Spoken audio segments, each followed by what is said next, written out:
আসসালামু আলাইকুম। আজকে আমি তোমাদের এই অসম্ভব সুন্দর নকশি কাঁথাটা খুব সহজ নিয়মে সেলাই করে দেখাবো। এখানে আমি দেখো আগে থেকে খোপগুলা সেলাই করে নিয়েছি। এই প্রত্যেকটা খোপের দৈর্ঘ্য কিন্তু আমি 2.5 ইঞ্চি করে কেটে নিয়েছি। এরপর দেখো এক খোপ বাদ রেখে আমি কিন্তু মাঝখান দিয়ে আড়াআড়িভাবে কিন্তু সেলাই করে যাব। এই যে দেখো আড়াআড়িভাবে প্রতিটা খোপের মাঝখান দিয়ে কিন্তু বাঁকা করে করে সেলাই করে যাচ্ছি। দেখতে পাচ্ছ তোমরা আড়াআড়িভাবে একটা একটা লাইন বাদ রেখে তার সাইডে সেলাই করে যাচ্ছি। মানে একটা খোপ বাদ রাখতে হবে, তার পাশের খোপের মাঝখান দিয়ে আবার সেলাই করতে হবে, আবার একটা খোপ বাদ রাখতে হবে, আবার সেলাই করতে হবে। ঠিক এইভাবেই করে যেতে হবে। এখন যে সব খোপগুলা বাকি রয়েছে, মানে আড়াআড়িভাবে এক সাইড দিয়ে আমার সবগুলা খোপ সেলাই করা হয়ে গেছে। বাকি যেটুকু খোপগুলা রয়েছে সেইগুলার মধ্য দিয়ে এই যে দেখো আমি সেলাই করে যাচ্ছি। এখানে আমি কিন্তু ববিন কেসে 1 গুণ সুতা ব্যবহার করেছি, মেশিনের উপরের অংশে 2 গুণ সুতা ব্যবহার করছি, আর এখানে আমি 5 টাকা দামের সুতার কাটিং ব্যবহার করছি।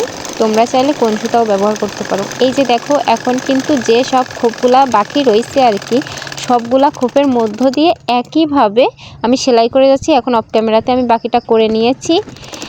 এখন এই যে দেখো লম্বালম্বিভাবে যে সব খোপগুলা রয়েছে আর কি, মানে সোজাভাবে যে দাগ কেটেছিলাম মানে সেলাই করেছিলাম, ওর সাইডে হালকা বাঁকা করে করে সেলাই করে নিব।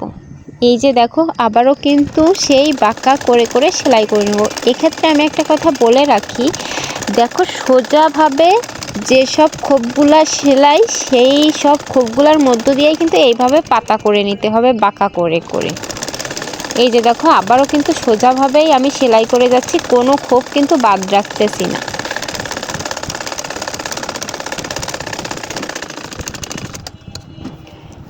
এই যে দেখো আবারও বাকি আর হাফ আমি সেলাই করে নিচ্ছি।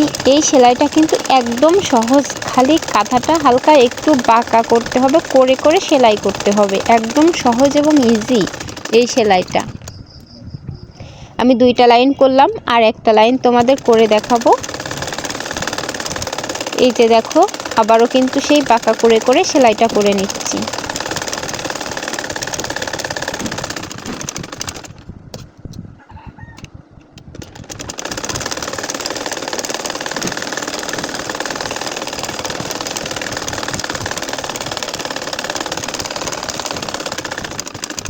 আমার সেলাই করা শেষ। এখন আমি বাকিটা অফ ক্যামেরাতে দেখো করে নিয়েছি। প্রত্যেকটা লাইন ধরেই কিন্তু সোজাভাবে সেলাই করেছি। এখন হচ্ছে আড়াআড়িভাবে যে সব লাইনগুলো সোজাসুজি রয়েছে সেইগুলোর মধ্য দিয়ে আর কি সেলাই করে নিব। মানে কাঁথার আড়াআড়ির কথা কিন্তু আমি বলেছি এখানে।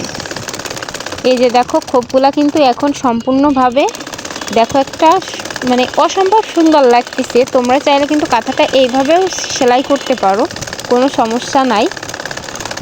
আর এর পরবর্তীতে আমি তো এর মধ্যে আরও অনেক ডিজাইন করে তারপর তোমাদের দেখাবো। এই যে দেখো আবারও কিন্তু আরও একটা লাইন সোজাভাবে ধরে আমি সেলাই করে যাচ্ছি।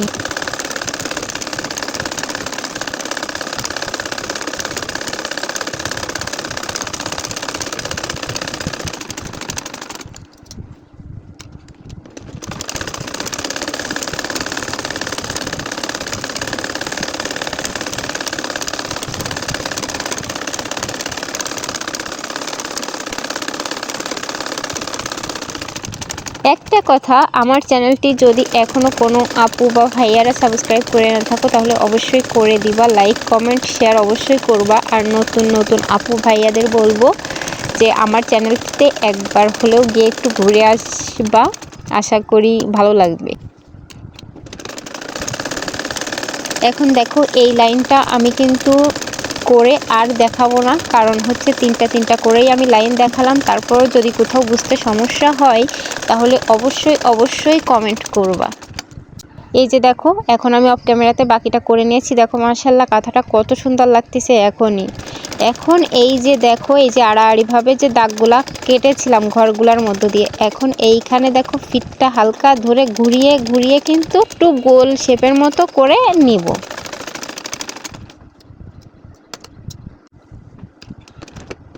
প্রায় একই রকমই সেলাই, একটু আগে যে সেলাইটা দিলাম এই একই রকমই সেলাই, শুধু মাঝখানে একটা একটা করে ফিটটা ধরে হালকা করে ঘুরিয়ে ঘুরিয়ে এই গোলটা দিয়ে নিতে হবে।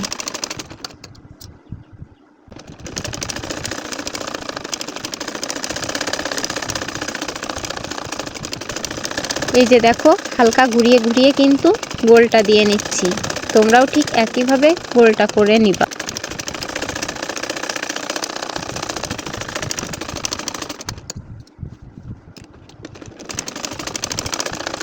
আবারও দেখো এখান থেকেও আমি সেলাই করলাম। এই যে দেখো হালকা করে গোলটা করে নিলাম, ধরে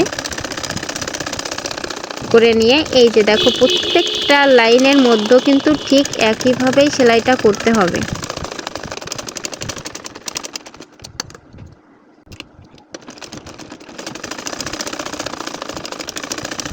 এখন দেখো আবারও কিন্তু আরো একটা লাইন ধরে সেলাই করে যাচ্ছি।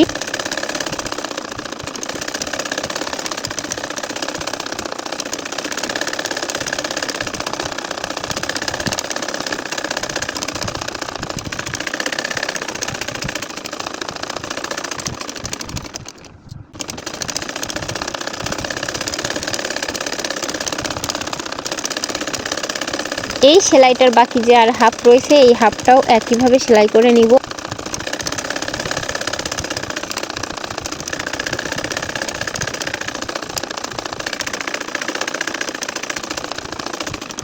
এই যে আমার সেলাই করা শেষ, বাকিটা আমি এখন অফ ক্যামেরাতে করে নিব। এই যে দেখো বাকিটা করে নিয়েছি। এখন যে সব লাইন ধরে বাকি রয়েছে সেই সব লাইনের মধ্য দিয়ে একইভাবে কিন্তু আবার সেই গোলের মতো করে করে আমি সেলাই করে নিব।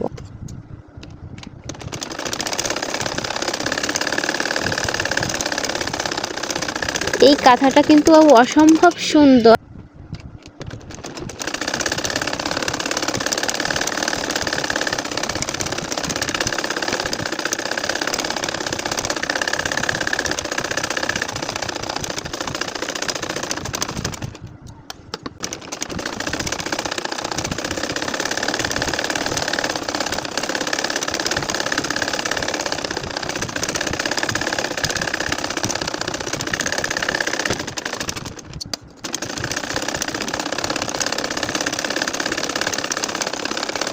আমি আর মাত্র এই লাইনটাই দেখাবো তোমাদের, এরপর আর দেখাবো না, কারণ ভিডিওটি তাহলে অনেক বড় হয়ে যাবে।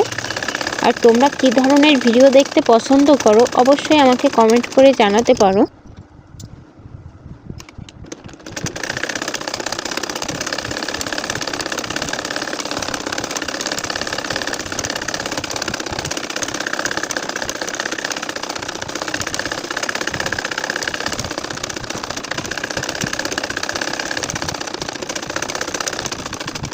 এখন আমার সেলাই করা শেষ। দেখো মাশাআল্লাহ কাঁথাটা কত সুন্দর লাগতেছে। সবাই ভালো থেকো, সুস্থ থেকো, সেই দোয়া করি। আল্লাহ হাফেজ।